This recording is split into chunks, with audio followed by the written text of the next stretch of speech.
రాజకీయ పార్టీల గుర్తులు లేకుండా గ్రామ పంచాయతీ ఎన్నికలు జరుగుతున్నాయి. అయితే క్షేత్రస్థాయిలో పరిస్థితి మాత్రం వేరేలా ఉంది. పార్టీల మద్దతిస్తున్న అభ్యర్థులే పోటీ చేస్తున్నారు. ఇప్పటి వరకు ఎన్నికలు పూర్తయిన చోట్ల అధికార పార్టీ మద్దతిచ్చిన వారే గెలుపులో ముందు వరుసలో ఉన్న విపక్షాలు తక్కువేమీ కాదు. పలుచోట్ల బీఆర్ఎస్ బీజేపీ మద్దతు తెలిపిన అభ్యర్థులు గెలవడంతో అధికార కాంగ్రెస్ కంగుతింది. గెలుపోటములపై ఆయా పార్టీలు సమీక్షించుకుంటున్నాయి. ఉమ్మడి వరంగల్ జిల్లాలో గ్రామ పంచాయతీ ఎన్నికల ఫలితాల తీరు, పార్టీల పోస్ట్ మార్టంపై ఇన్సైడ్ స్టోరీ. తెలంగాణలో పంచాయతీ ఎన్నికలు ఆఖరి అంకానికి చేరుకున్నాయి.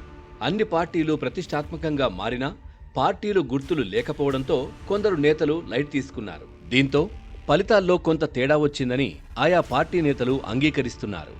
ఇప్పటి వరకు 2 విడతల్లో జరిగిన గ్రామ పంచాయతీ ఎన్నికల ఫలితాలపై Congress, BRS, BJP post mortem చేస్తున్నాయి. ఎక్కడ నెగ్గాం, ఎక్కడ తగ్గాం, మెరుగైన ఫలితాల కోసం ఇంకా ఏం చేయాల్సి ఉంది, కొద్దిపాటి ఓట్లతో ఎక్కడెక్కడ ఓడిపోయాం అన్న కోణాల్లో సమీక్ష చేసుకుంటున్నాయి. కొన్ని చోట్ల వెన్నుపోట్లు, గ్రూపులు పనిచేశాయని ప్రాథమికంగా నిర్ధారణకు వచ్చాయి. బీజేపీలో ఇది కాస్త ఎక్కువగానే ఉంది. ఉమ్మడి వరంగల్ జిల్లాలో ఇప్పటి వరకు ఎన్నికలు జరిగిన మేజర్ గ్రామ పంచాయతీల్లో అధికార పార్టీకి చుక్కెదురైంది. 9,000 పైచిలుకు ఓట్లు ఉన్న కమలాపూర్ పంచాయతీ సర్పంచ్ స్థానాన్ని బీజేపీ తన ఖాతాలో వేసుకుంది. ఇది బీజేపీ ఎంపీ ఈటల రాజేందర్ సొంత గ్రామం కావడంతో పార్టీలు ఫోకస్ పెట్టాయి. దీంతో ఈటల మద్దతుతో గెలిచిన జర్నలిస్ట్ పబ్బు సతీష్ సర్పంచ్ అయ్యారు.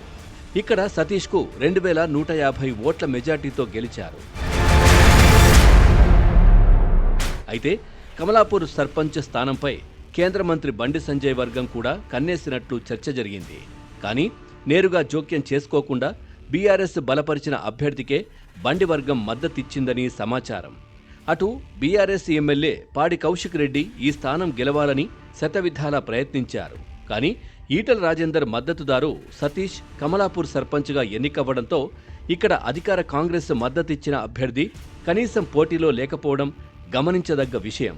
కేంద్ర మంత్రి బండి సంజయ్, మల్కాజిగిరి ఎంపీ ఈటల రాజేందర్కు మధ్య గతం నుంచి విభేదాలు ఉన్నాయి.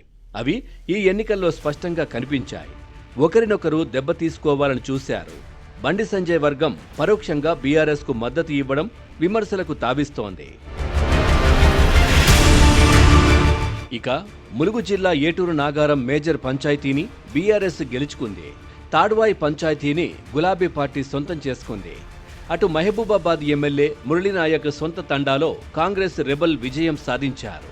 ప్రధానమైన గ్రామాలను విపక్షాలు గెలుచుకోవడంతో అధికార పార్టీ ఆలోచనలో పడింది. తుది దశలో ఇలాంటి పరిణామాలు పునరావృతం కాకుండా జాగ్రత్తలు తీసుకుంటున్నాయి.